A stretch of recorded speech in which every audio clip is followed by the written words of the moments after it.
Good evening, and welcome to a brand new episode of Steve the Kidney Nurse. I'm your host, Steve Belcher.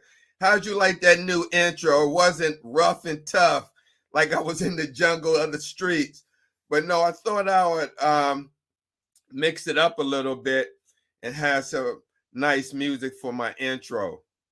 Now, tonight, I have a great show. In fact, I even named it the interview of the year, okay?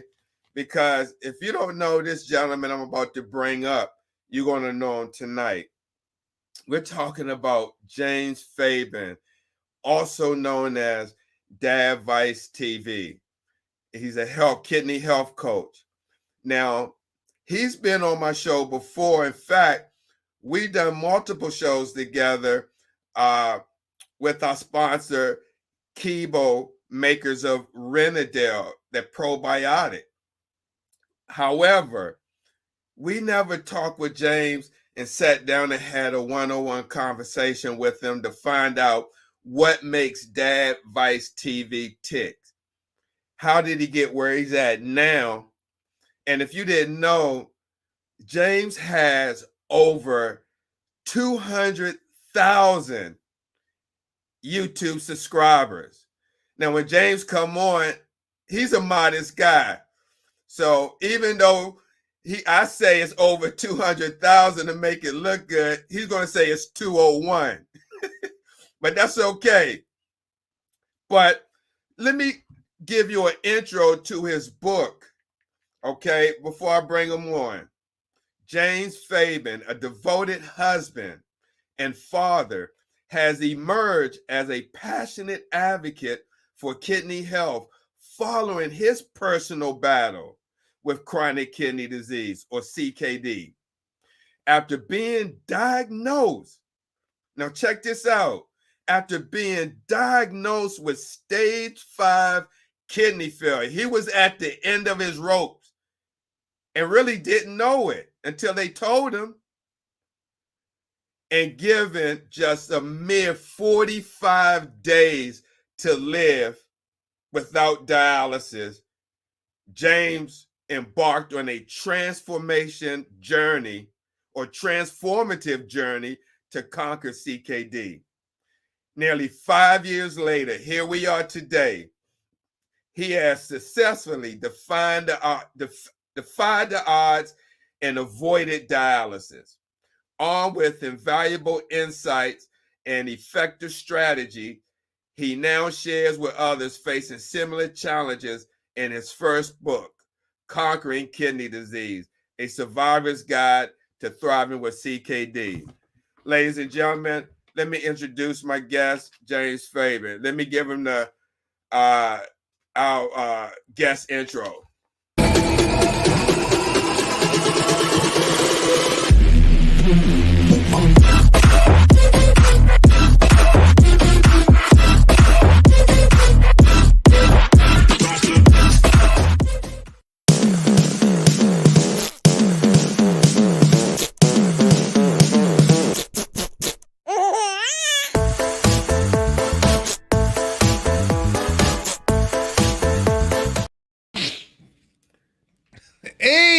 Hey, James, welcome. How are you doing?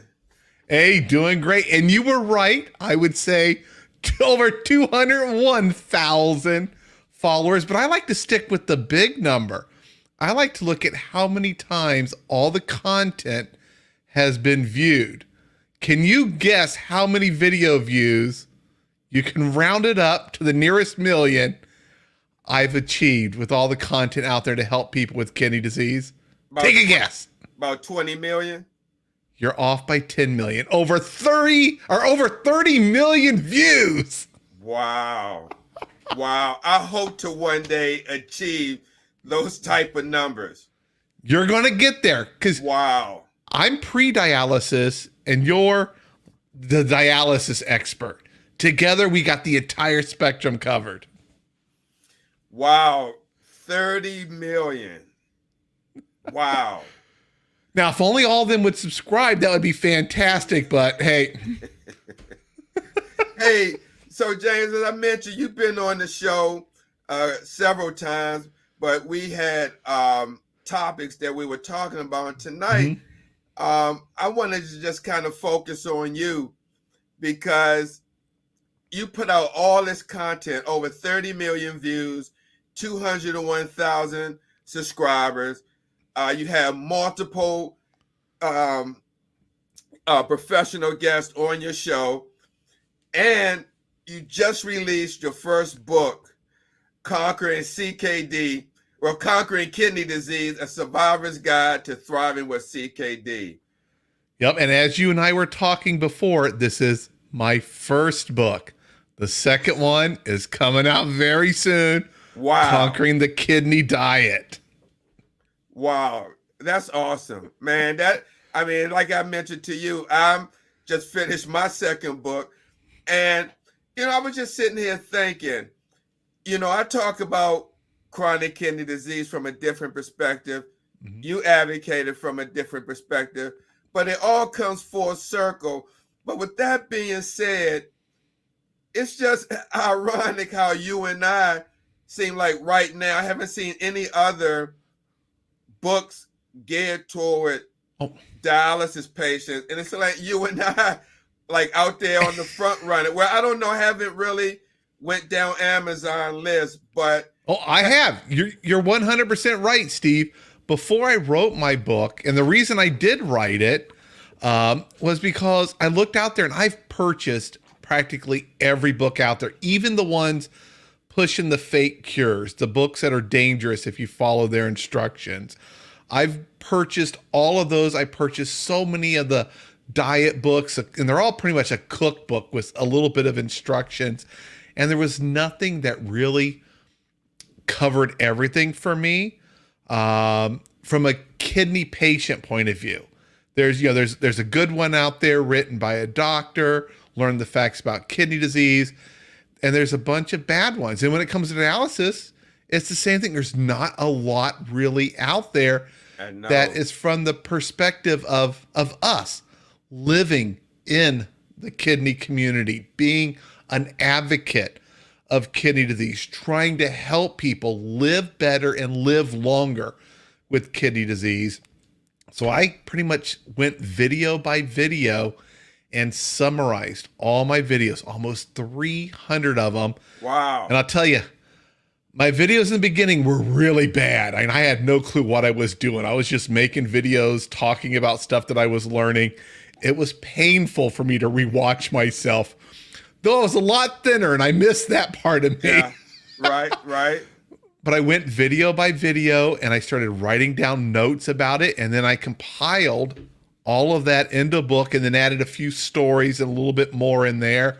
But this pretty much covers everything for the last nearly 5 years that I've talked about online, talking with all the different doctors, the scientists, the researchers, the dietitians, all of it summarized in the book. And I was worried. I was like, this is going to be a really thin book. How many words does a book need to be? It's got to be a lot. You're writing a lot to make a book. Well, once I kind of summarized everything, I had no problem getting my word limit. I was like, okay, I got to start chopping things down. This is too big and there's too much. What, about 50,000 words? Yeah, I think it's about 58,000. And my next one is over 70,000. Wow. But I've got a lot of helpful tables and stuff when it comes to the renal diet. And I also talk about dining out as an occasional treat. Here's some tips for I went through all the top restaurants in the US and talked to dietitians and said, where should I start as a kidney patient? What are some things on the menu that I should look at ordering to kind of stay within my sodium limits? It's a difficult thing. And to not, throw my diet way off. And I included all that kind of stuff in there. So it got pretty hefty. Wow. I can see. But you're right. Ahead, It's Jay. you and I out there. You don't have the big kidney organizations publishing books.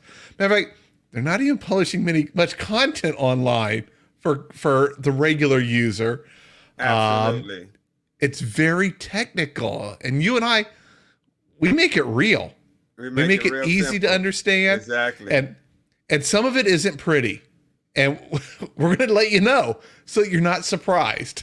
Oh, absolutely. Before I go on, let me just share with my TikTok group. Thank you for watching, guys. Please go to YouTube, DADVICETV, or Steve the Kidney Nurse Facebook page to watch this interview. You don't want to miss it. So, James, let me start. In your book, quote, you said you were given 45 days to live. If without dialysis. How did that make you feel when they told you that? So I was in denial. There was nothing wrong with my kidneys. It was food poisoning. I was 100% certain of that. And I had no clue what all these words they were talking about were: creatinine, urea, blah, blah, blah, potassium, critically low. And I kept saying, look, just make me feel better. It's food poisoning. Let me go home. I had a single-digit GFR, and the doctor was having a lot of trouble convincing me that this was serious. I was not taking it serious. I've had food poisoning in the past. I get over it in a few days.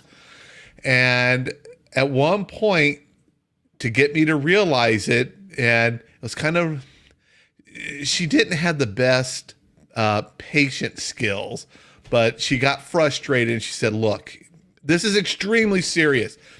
If you don't go on dialysis now, because I wanted to go on dialysis, they were going to do it in my neck, emergency dialysis, says, your wife's going to be picking out your casket within 45 days. And I am serious. And my wife was there, and I'm trying not to cry as I talk, because I still remember that moment. My wife she got upset. She was crying. And we had two little kids, tiny kids. I think they were 4 and 6 back then. 4 and 6. And she had to think, how's she going to raise them? We just purchased a brand new house. We were about a month into the mortgage. I was the sole income, and all that hit her, and then it hit me. I can't leave my kids behind right now. I can't just, die. I wasn't ready. And I was a lot goes through your mind as you're thinking about that. You question a lot of things. Plus, I was in such a bad condition. I had so many toxins running through my blood. My brain was trying to interpret things, and I was hallucinating a lot. I don't know if I've shared this story with you, but I could swear that there were all these dogs coming into my room and wanting to play, and I could see them, and they weren't dogs. They were these weird, my mind was just making up these things, but I knew they were dogs. And you have this religious conversation with yourself, what's happening, what's going to be left behind. And I started doing research online, dialysis, what's it mean? And it was forever until you get a transplant, which would be quite a while. Could be 5 to 7 years, reasonably, to get a kidney. And I'd be hooked up to this machine. And then I started looking at, which hospital is going to be the best? What's the best kind of dialysis? And I ran across some research that had kidney care outcomes. How do countries rank with treating kidney disease? And this was the thing that gave me the hope and the motivation to fight it, to not go on dialysis. I started looking, and the United States, powerful country, so much technology, so much money. You know, you think we're at the top. No, we were almost at the bottom. We were so far down the list. And all the countries that had better outcomes to us were third world countries. Like, what in the heck is going on? How are these countries, without the resources of the United States, how are they doing better, taking care of their people with kidney failure? And it was because there's not a dialysis center next to every Starbucks. They have to rely on diet and lifestyle changes to manage kidney disease. They just don't reward doctors to throw another patient on dialysis and, you know, the government take care of the bill. And I started doing more and more research because I'm a nerd. I love research. Proud to be a nerd. Very proud. And I'm like, holy cow, look at this. And I started making phone calls, sending emails. I'm writing press releases about stuff. I'm calling the media person listed in the press release. Hey, I want to talk to this doctor or this researcher or this scientist about this. I'm in the hospital and they say I'm going to die. I need to talk to them about what they wrote in this release right here, because I need to see if this can help me. And in addition to all that, my family doctor, my wife, you know, she was in tears. She went to get her health check, her kidneys checked. You know, if I was going to be gone, she had to be as healthy as possible. And he told her, tell James not to worry. He doesn't need dialysis. I can help him. We can work on this and he can recover. I can help him. Just have him come here. Don't go on dialysis. That plus all the information I found gave me the motivation to make changes. And I had to make serious changes. That was the last time I drank a soda. That was the last time I ate like a Snickers and all, you know, all this stuff that the last time I had a high sodium meal was the day before I went in the hospital. Ever since that moment, I instantly changed everything. I started working with experts, reading everything I can, bought all the books out there, tried to follow their advice. Some stuff worked, some stuff didn't. I worked really close with my doctor. He had a really good strategy, which I talk about in my book and I talk about on YouTube. And slowly, my labs started getting better. And my kidneys, they weren't being fixed. I don't want anyone out there to think my kidneys are repaired, they're healed, they're restored.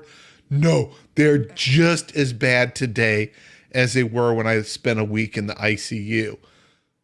I do not push my kidneys too far. I eat much better. I've reduced the burden placed on them.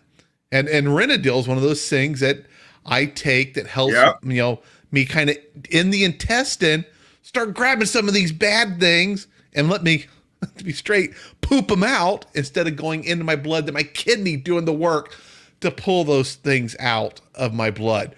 So I've done everything I can to reduce the burden, the workload on my kidneys so they can better keep up with me.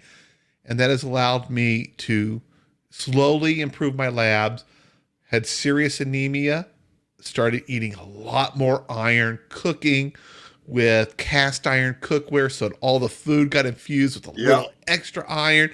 Had my vitamin C with my iron. I made sure I wasn't eating food with my high iron food that would reduce the absorption. I had to learn all this stuff, but it worked for me. And my doctor, my family doctor, he told me, James, you're going to write a book about this one day. You're going to beat this and you're going to write a book. And I can't believe he was so right on that. He prophesized it. I said, Doc, I hate writing books. I can talk forever. Maybe I'll make videos. So I started recording videos on my phone of me just talking to myself.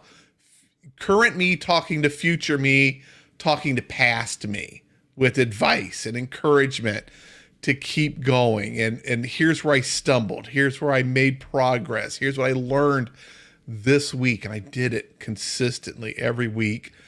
And I ran out of storage on my computer. I'm like, where can I put this stuff? I got to buy more hard drives.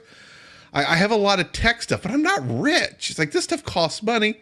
So, I'll start putting it up on YouTube.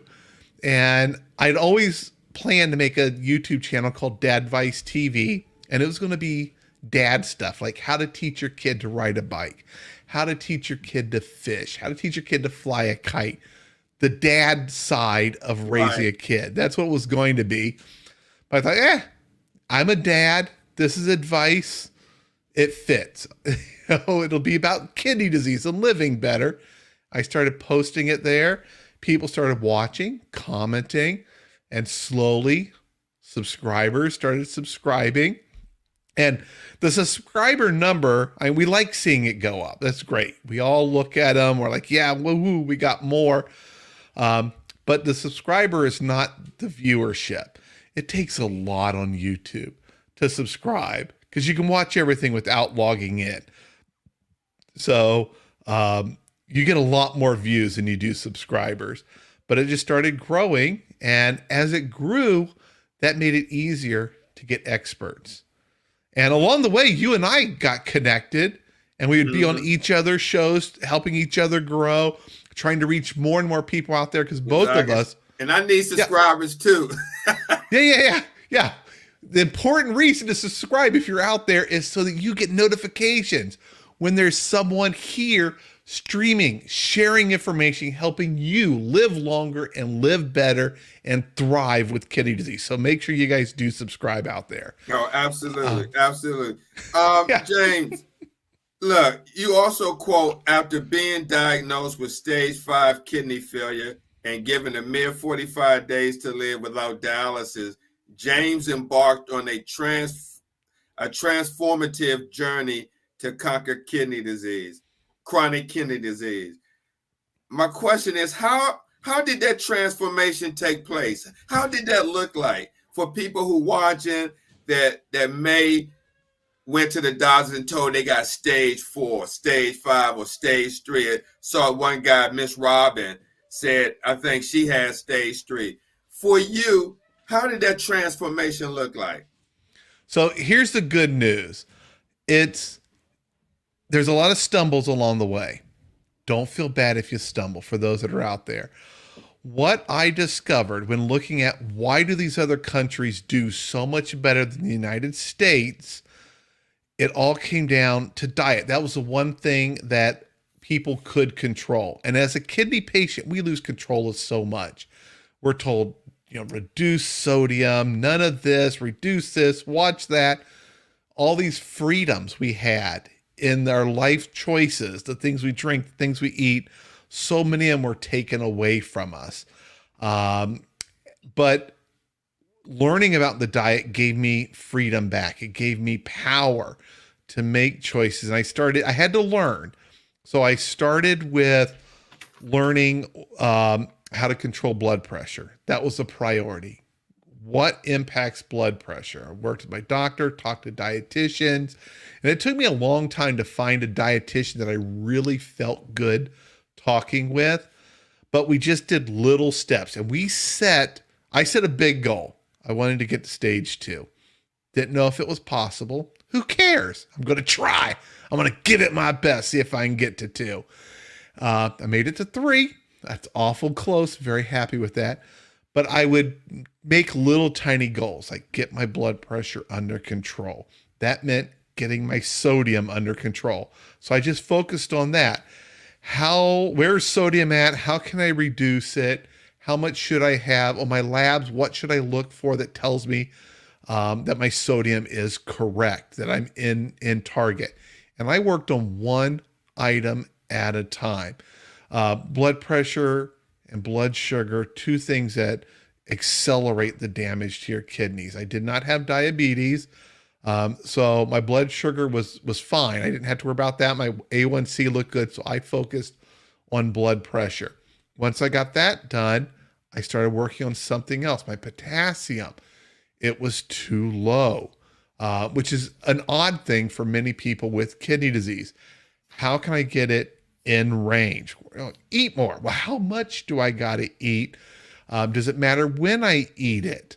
and I don't want to eat too much. So I would learn about that. And I started using a food tracking app to help me track these things, but it was a slow learning process, one thing at a time, as I went down my labs and looked at what was out of range. In the beginning, practically everything's out of range, too high or too low. Now, the only thing that's too high is my creatinine, which also means my GFR is too low.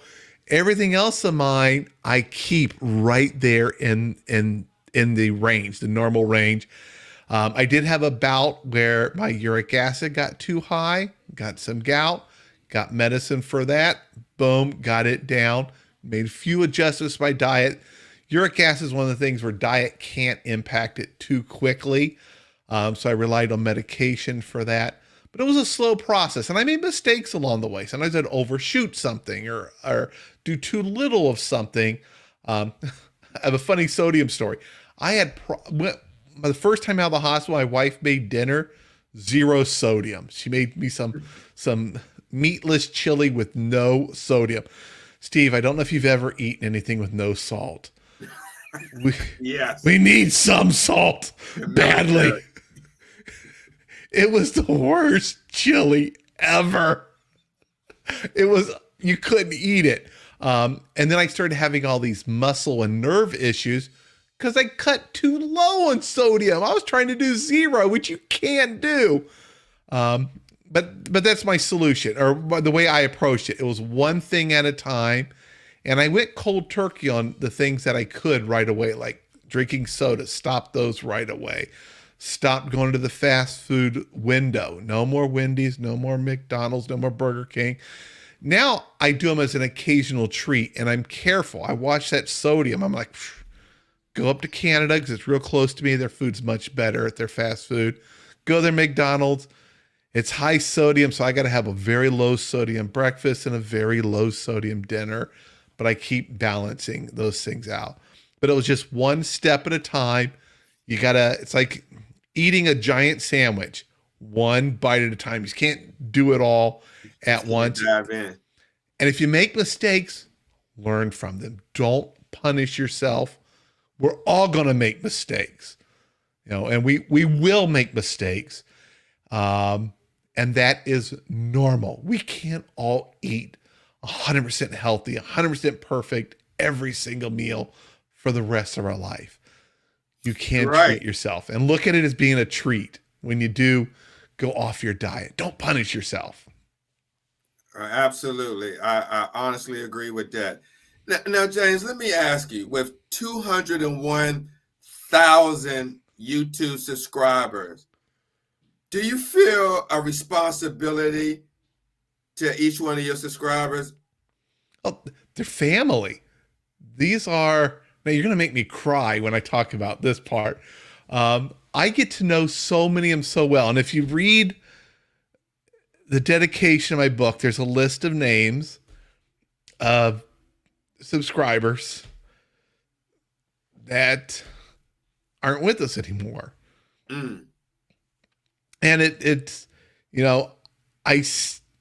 I know them all. They're like good family, not like the family you don't like to visit. They're like really good family. And we help each other. If I am not doing something I should, they'll call me out on it. They will help motivate me to keep me going. And we are, 201,000, it's a lot, but it's not. There's so many more people in the United States and around the world that have kidney disease. This is such a small number of them, but we support each other. We're positive for each other. Some people, they're all different stages. They just found out. They're desperate. When you first find out you got kidney disease, you're looking for that magic pill, if I could just drink apple cider vinegar, it'll regrow my kidneys because it says it right here on Nurse TikTok, and here Dr. Facebook says that too. And I try to be, helpful and kind and steer them in the right direction, steer them towards working with professionals, sticking with science-based stuff, and staying positive. And it's, a lot of one thing we don't talk a lot about with kidney disease is how it impacts you mentally, the depression. If I sat here and I started thinking about my future, what are the, there's what might happen, blah, blah, blah. It is sad. It can get depressing, but also there's the good stuff that can happen. So I try to help them focus on those positive things. When you get diagnosed, you think, okay, how long do I have to live? You Google it. Google gives you an answer. It's wrong. It's a scary number that upsets people. So I try to explain, hey, that's not real. That's if you keep on a bad track and you're eating lots of sodium, you're going to McDonald's for all your meals. Yeah, that's what's going to happen to you. Right. Let's get on the right path. And then those numbers don't matter.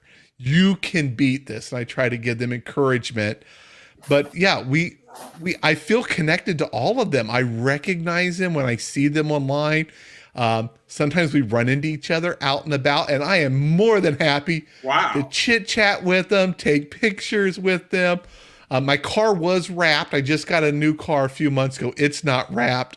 It's expensive to wrap a car. So I'm hoping to find somebody who will wrap it for me. I'm sure one of your subscribers out there knows someone. Hey, hopefully. But we're all family. We're like really good family. And we have that bond of kidney disease. And kidney disease isn't talked about much. There's a lot of challenges and diseases throughout the world. We've got cancer and everything else, and they all deserve their spotlight. They all deserve to be talked about. And kidney disease doesn't really get talked about. Everyone knows somebody who has kidney disease. Everyone knows what dialysis is, at least at a high level, but it's not talked about how to avoid dialysis. We don't educate people when they're diagnosed stage 1, stage 2, or stage 3, things you can do to slow down kidney disease. And that's one thing I'm hoping to try to influence changing, so that, when my time on earth is up, that's my legacy that I leave behind, was that I made a difference in so many lives by making them better and changing them. And hopefully that's a long, long, long time from now. Absolutely. And I feel the same way. Absolutely. Hey, James, let's talk a little bit about your book. What is your favorite chapter in the book? So it's very technical, the book. There's a lot to learn. It's mostly like almost like a manual at college when you're reading it. There is my story in here, a bit of it, the beginning of my story. And well, now you know what? My favorite part is the dedication page. Yeah. Right. I can understand that, because you mentioned that's my favorite part. Yeah. Because I name names of people who have made an impact, like John Vito, who wrote a book, Cooking for Your Kidneys. And he was, for the most part, doing fine. Him and I were getting ready to do a show together. And then I saw that suddenly he passed. And this was the beginning of COVID. It wasn't because of COVID, but that's my favorite part, is the dedication, because I hope the family members read that and think, hey, our family person meant a lot, and they're included in this book. They're part of why I wrote this book. And then after that, it would be the part about my story, because it's an emotional one when I read it and I remember it and think about it. And to me, it's very powerful. But the rest of the book is pretty dry. It's like a technical book. You're learning about sodium, how to find phosphorus in ingredients, the difference in absorption between organic phosphorus and the phosphorus additives. So those parts aren't very fun to read, but they're helpful and they're educational. It's not a novel. So anyone out there who's thinking, oh, the whole thing's going to be a novel, no, it starts out with a little story, and then it gets right down into stuff you need to know so that you can take control of your kidney disease and thrive. Don't let your kidney disease hold you back. Absolutely. Now, is there anything in the book that you will go back and change? Oh my goodness. So yes. If you order the book now, you get the second revision. And I'm actually working on a third because there's so much I keep wanting to add to it. It's like, oh, I want to add this. I want to add that. Or I had a call every month. I'm talking with more nephrologists. I'm like, oh, I want to add this in there. I want to keep it growing and growing and getting bigger. But with the, I didn't put as much about diet, and there's a lot about diet. And that's why I wrote a second book, and it is bigger than the first, only discussing diet, the kidney diet for people who are pre-dialysis. It's not, neither of these books are for the dialysis patient, but it's a thick book. There's, right. I can't remember how many pages are. There's almost 300 pages in here. Wow. That's a lot. That's a lot. Yeah. And so for those that are on dialysis, you can always pick up my book as well, How to Survive Outpatient Hemodialysis, a guide for patients with kidney failure. And I see Jonathan Trailer in the comments. Now, he needs to write a book from the perspective of having a transplant. Exactly. We need Jonathan, all the things covered. Exactly. Now, James, let's kind of shift gears because we mentioned Renadyl, and that's one of the products that you added to your program, your kidney health program. Yep. And it's mentioned in the book. Now, talk about Renadyl. How did you come about this product in your transformation, and what has it done for you since finding out about this product? Yeah, so I was at the top of stage 4. Wait a minute, excuse me, James. Before I interrupt, I just want to let people know that this product hasn't been evaluated by the FDA. So it is a supplement and is not intended to diagnose, treat, or cure. Yep. Exactly. Kidney disease. So I just want to make that clear. Go ahead, James. Yeah. So I was at the top of stage 4. I couldn't get to stage 3 and I was kind of stuck. And my dietitian had mentioned it. She's like, hey, you know what?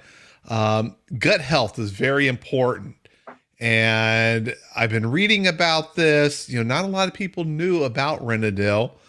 And she said, I think this might help. So I started researching it online. And of course, I reach out to the people who make it and I talk to them. How does it work? How many do I need to take? It needs to be refrigerated. Why? How do I get it shipped if it needs to be refrigerated? I had so many questions. And I just called them up and started talking to them. They're very, very happy to answer all my questions.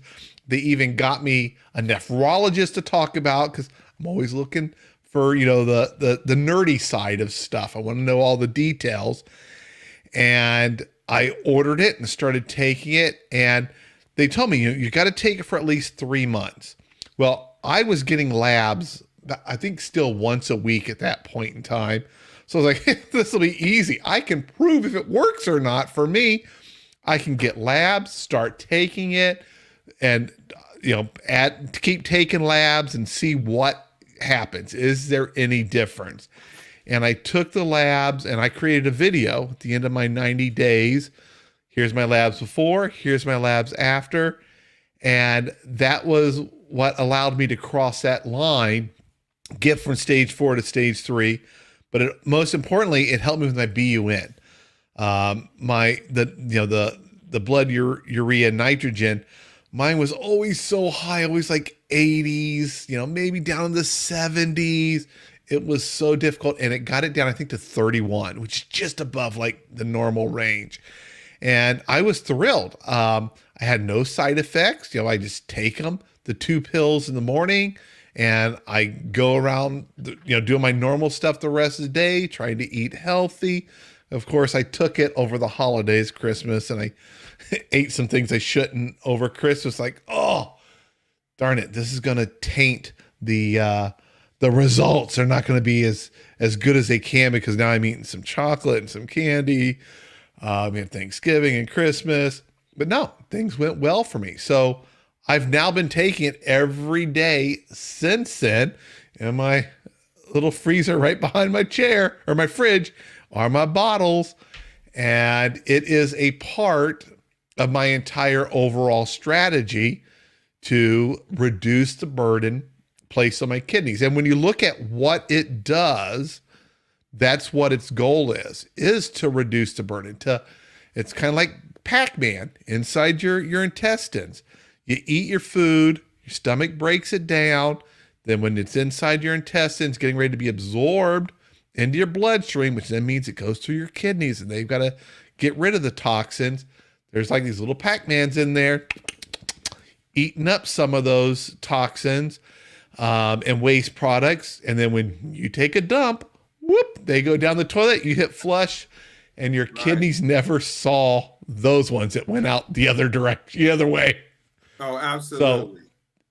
So for me, it's, there's all these little things that you can do to help reduce the burden of your kidneys. And that's one of the ones that I do, is I take that. My gut health is important. I also make sure I'm eating plenty of fiber. I eat things like sauerkraut, things that are good to feed those good bacteria that are in your gut, because more and more data keeps coming out. Gut health is important and impacts so much of our overall health. Yeah, in fact, Kibo, which are the makers of Renadyl, have other products as well for gut health, like Kibo Fortis. Yep. And that's used for overall digestive health. So if you guys are interested, please, you can either go to DADVICETV or go to my website and click on the link for Renadyl Kibo and use the coupon code. I'm not sure if James has one, but let him know what yours is. I have one, but you have one too. Oh yes, mine is right on the ticker, Steve TKN. Yep, Steve the Kidney Nurse. Absolutely. Now when they use your coupon code, do they get signed up for the DADVICETV newsletter with Renadyl? Oh, absolutely. Very good. They should. Now I don't know if Kibo done that, but I believe Make sure they do, because they do a monthly newsletter. I work with them, and it's got stories and stuff. I get one. Yeah, you get it. It's got lots of great stuff. Yeah, you were in this one. Yeah, it's very colorful and very informative. Most definitely. Yeah. So James, let me ask you, I know we're coming down to time, but what is the biggest challenge of being a kidney disease advocate health coach? Lack of resources. That is super easy, dude. Lack of resources. There's so much focus on dialysis, getting people on dialysis. That's where all the focus seems to be. There's not enough to help people like me, to reach people and educate them. We have to do it all ourselves. We have to find the resources. When my vehicle was wrapped, everywhere I went, when I would go to the gas station to get something, it was an electric car, so I didn't need gas. But when I would pull in, people would ask me, "Hey, Dad, I see kidney disease. What is this? Tell me. My sister has kidney disease, or my aunt has kidney disease." And it helped me to reach people and get attention. But those were all things that I had to come up with, and I had to do and fund myself. The American Kidney Fund has some resources. They have some PowerPoints and some one-pagers that I could go to Kinko's and print out and hand out. But there's not enough resources for reaching people before they need dialysis, before they need to start planning for dialysis. And that's the biggest challenge. Everyone knows somebody with kidney disease of some stage, but usually what's out there is, okay, we're going to just ride with it until you get close to needing dialysis. And we're going to talk about getting your access put in and getting you ready for dialysis, instead of, dialysis is out there and it's a moneymaker, a huge moneymaker for the companies that do dialysis. We need to focus more on not sending them new customers constantly. We are sending them so many customers. And Steve, there's a dialysis center popping up. It feels like constantly, especially in the neighborhoods that are underserved, where we need to reach more people, educate, and help them with resources so that they don't need those dialysis centers, in their neighborhood. And sometimes you've done the videos. There's multiple dialysis centers walking distance from each other. Yeah, you're right. In fact, down in Pearland, Texas, there's one right across the street from the other one. The only thing is separating is the, 4-lane highway. Yeah, we shouldn't need that. No. A dialysis center should be so rare. It's like finding a Friendly's ice cream. Okay, there should just be a handful of them. They're difficult to find. They shouldn't be everywhere. There's so many around here. I moved up here to Detroit. They're everywhere as I'm driving around, like, oh, how many things are around here to help people pre-dialysis? I haven't seen anything. I don't see any billboards. I don't see any material. You go into the doctor's office, you get your checkup. I'm over 50. I need that one uncomfortable checkup. I keep putting it off. Right. But there's nothing in there talking about kidney disease. Give me something to read about kidney disease instead of that other test. Yeah, that's unfortunate that's how it is. Hey, James, what is the top one advice you would give someone who wanted to do what you're doing or be a kidney disease advocate? So there is a kidney health coach online program you can take. It's an educational program. It's completely free. You can take that to learn about it and just do it. Get out there, reach people, talk to people at work, talk to people at your church, talk to people at your community center. Even just getting the presentation, the PowerPoint deck, and learning how to present it, which they will teach you how to do and certify you, and you'll become a kidney health coach. Just doing that in your community can help. We can reach more people. It's that lack of resources, and we're not reaching enough people. If you want to create YouTube videos, I would be more than happy to help you, to give you tips, to get you on and interview you, to try to get more people to go over and also subscribe to your channel and watch your videos. Places like, Kibo, they will help. They're, if you're going to go out there and advocate and talk about kidney disease, they can tell you all about their products, give you some material, give you some graphics you can use so you can talk about those. They can also give you some tips and some information on things that they're a specialist in. So there's resources to help you become an advocate. And I would encourage everyone, if you want to do it, do it. Reach out to me, reach out to Steve. We're here. We are all a community. We're not competing against each other. Right. We all have the same goal, and it feels so good. If you think about it, most people go their entire lives and they really don't make a difference in that many people's lives. You get your children, your immediate family, those are the lives you impact. But by being an advocate, you get to touch and improve lives all around the world.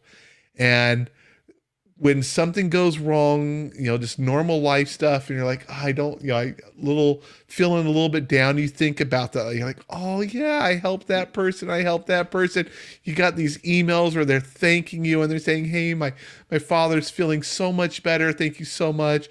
I appreciate this. So now I have more time to spend with him, or I understand what he's going through. And we're connecting.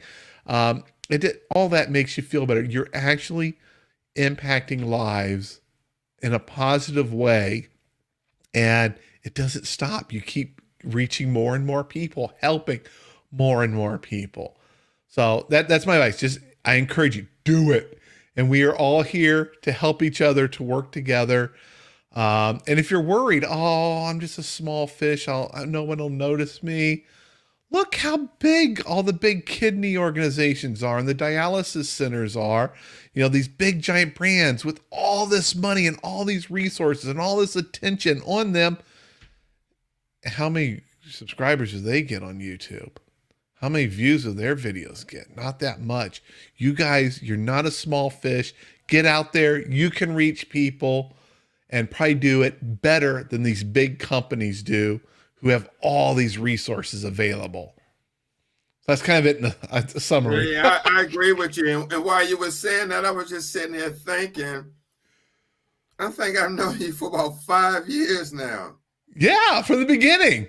Right, because you came on the show with Tamika and I, and talked about what you was doing. And I'm going to be honest, I was excited just as then as I am now, to have you on. Back then, I think maybe you had double-digit subscribers on YouTube. And then, much lower. I remember you like almost 20,000. I remember that. Yeah. Then the next time you came on, it was about 100 something. Now it's 201. Let me ask you something. Who has been your most favorable guest, or the most impact guest you had on your show? So there's two regulars that everyone just absolutely loves, that get so much attention, so much excitement, and that's renal dietitian Jen Hernandez, because we're talking about diet, and those are things that I can do if I'm a kidney patient and she says, hey, here's things you should avoid, here's some things you should add to your diet, here's how it works. I can take that and implement it right now, instantly. Start doing that. So she is extremely popular, and so is Dr. Steven Rosansky, a retired nephrologist. He does a lot of research on the latest things that are happening, and he's sharing stuff. He talked about the new GLP-1 drugs before they were all the rage. He was talking about that. These are coming. These are, they're doing great things for the kidneys, and new medications that are coming. Those two right there are by far the most popular that people like. The ones that I liked doing the most, I had one, I can't remember her name, but it was a gal who just saw a post on Facebook. Someone needed a kidney, and she donated a kidney. Wow. Yeah, to a complete stranger, and she didn't know much about him, but once he graduated high school, he reached out to her. So she helped him to continue high school and graduate. And those ones are so emotional, that someone would give life by donating a kidney. I always remember that. She's an artist. She paints, and I have one of her paintings in my bedroom above the bed. It's a koi. And if she watches this, she'll know exactly which one. She goes, oh, I remember that one. That's awesome. That's awesome. Yeah, I remember, just because it's such an amazing gift to give, and we need more people to be donors to help, because there's that shortage of kidneys, and with the shortage, that means we're getting more people on dialysis, and they need to stay on dialysis longer. And some people, that is the rest of their life is dialysis. Yeah, that's unfortunate. Mm-hmm. Absolutely. Yeah. Wow. So as we head out, James, what's one takeaway you want people to know about kidney? Well, about this. What's one takeaway from this program that you want people to leave with? Hope. That's it. There's hope. If you have kidney disease, there are things you can do to slow the progress. Dialysis is not guaranteed, and it is not on a set timeline. The doctors told me 45 days. If I didn't get it, I'd be dead. That was almost 5 years ago. This November, it will be 5 years. I'm doing better than ever. I've gotten healthier. I'm still working. I'm taking my kids out on the weekends. We're going to Canada and doing stuff. We're traveling now across Michigan. Tomorrow afternoon, we're driving down to Cincinnati, doing some stuff and driving back up, having a blast, making tons of memories. Kidney disease will not slow you down. You can do things to help, but you got to work with professionals. You got to work with your doctor. If you don't like your doctor, get a new one, fire them. They work for you. I'm very passionate about that. Work with a dietitian, especially pre-dialysis. Diet does make a difference. You got to get that blood pressure under control. You got to watch that sodium. There's things you can do to slow kidney disease, and a dietitian will give you the tools and the education you need to make those better choices, giving you the better odds of slowing down kidney disease, delaying, or maybe never even need dialysis. There is the possibility that I could live the rest of my life and never go on dialysis. There's artificial kidneys that are being worked on. I believe, and my doctors say, if you keep doing what you're doing, you're going to make it. I will make it to where those are common, and I'll be able to get one of those well before I absolutely need dialysis. And all that is because I made the diet and lifestyle choices, and I work with professionals, and I avoid all the scams, the cures, the magical foods that are out there that claim to do stuff. They don't. The world spends a ton of money treating kidney disease.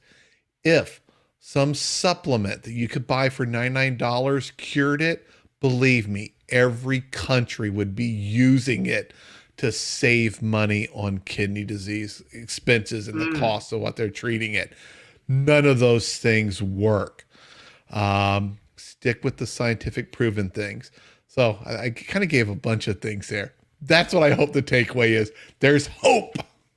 Oh, absolutely. And you're right about those quote, quote, snake oil remedies that claim to cure kidney disease or reverse kidney failure. And sometimes people buy it and it does more damage than good. That's not to say that there's healthy supplements out there, but you got to do your research and not just take anything for granted. Supplements play a role. There has to be a reason.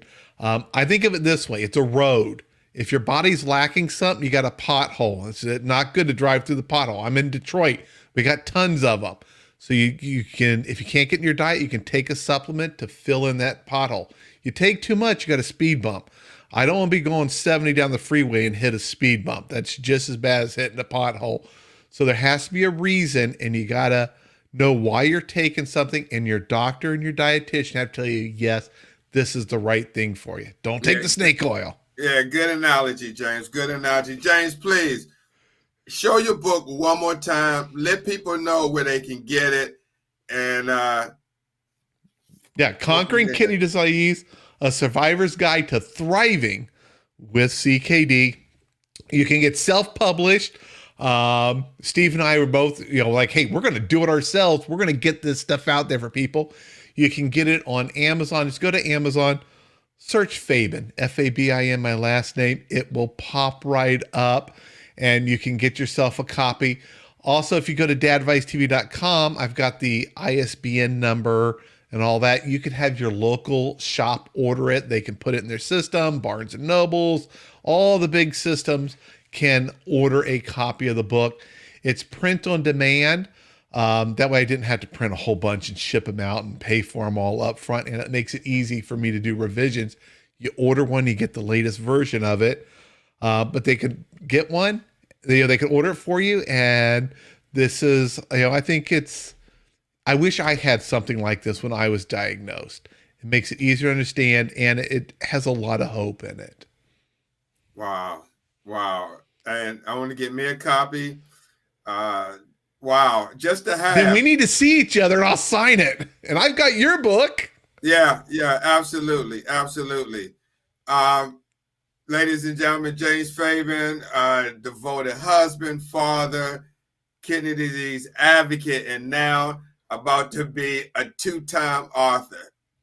Yes. 2 books. So, James, again, thank you for taking the time out to have a one-on-one chat with me, just to let people know who James Fabian is and how you got to where you are, and to show that, you had hope, and no matter what, just keep on believing.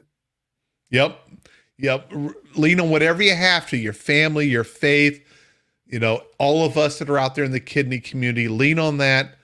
And, we will help you. We will help each other do the best we can, living and thriving with kidney disease. Absolutely.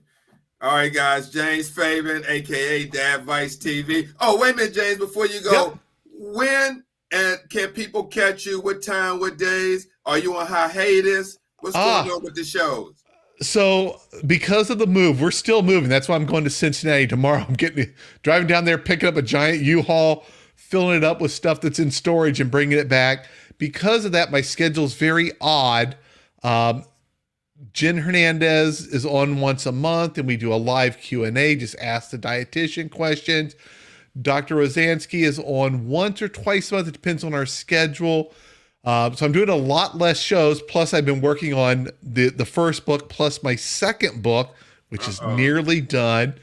So I don't have a regular schedule, but when I do broadcast, it's 7 p.m. Eastern, and it's on a weekday. And on the weekends, I will sometimes do a private show, because on YouTube, you can get a membership where you help support the channel.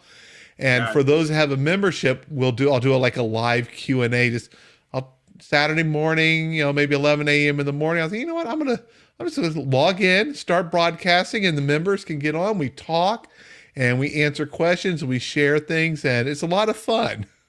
Wow. So it's not scheduled. No, I understand. Okay, well, thanks for that information. And again, James, thank you for taking the time out. Blessings on the move and the new house, and wish you all the best, and look forward to seeing you back regularly once everything is completed with your move and you get settled in. Sounds good. Thanks for having me, Steve. All right, take care, James. Have a good evening. All right. Bye. All right, bye-bye. So, guys, this was a great show. Got an opportunity to learn a little bit about James Fabian, aka DADVICETV. So now that he's got to do what he's got to do, if Jonathan Trail is still on here, Hope with Jonathan, we got to pick up the slack until DADVICE gets back. That means, we got to ramp up the shows, get some kidney disease information out there, get some professionals on to talk about this, because this disease is not going to go away. We have to keep on its heels, because it's not going anywhere. It's the same 20, 30 years ago as it is today. It's just a different crowd of people are dealing with the disease, and much more people are dealing with it. You heard James talk about the escalations of kidney dialysis centers in urban communities. You see them in Detroit. I see them here, DC, Maryland, Virginia. You probably see them in your state, Texas, Florida, Georgia, South Carolina, all over the place. And California, half the state has diabetes. So guys, please get checked. And if you're just starting kidney disease, pick up my new book, How to Survive Outpatient Hemodialysis, a guide for patients with kidney failure. And that's available on my site at www.stevethekidneynurse.com. And look, I'm going to be taking soon. Be on the lookout. I mean, at least about a week, probably not even a week. I'm going to have on my website where you can take pre-orders for my new book, the Dialysis Patient Handbook of Information. And that goes deeper than the first book. So with that being said, I'd like to thank everyone who joined my live, especially on YouTube, Tanya Knox, Amanda, Bridget Hill Darby, P. Teach. There's a lot more other people. Miss Robin. Who else? I guess that's about it. But they did a lot of, Hope with Jonathan. And if I missed you, my apologies, Amanda T. I mean, thank you guys for commenting in the comment section. It definitely helped the algorithm. Guys, until next time, thank you for watching the show. Really appreciate you stopping by. And stay tuned for another broadcast of Steve the Kidney Nurse. We see you guys soon. Have a good evening. Peace.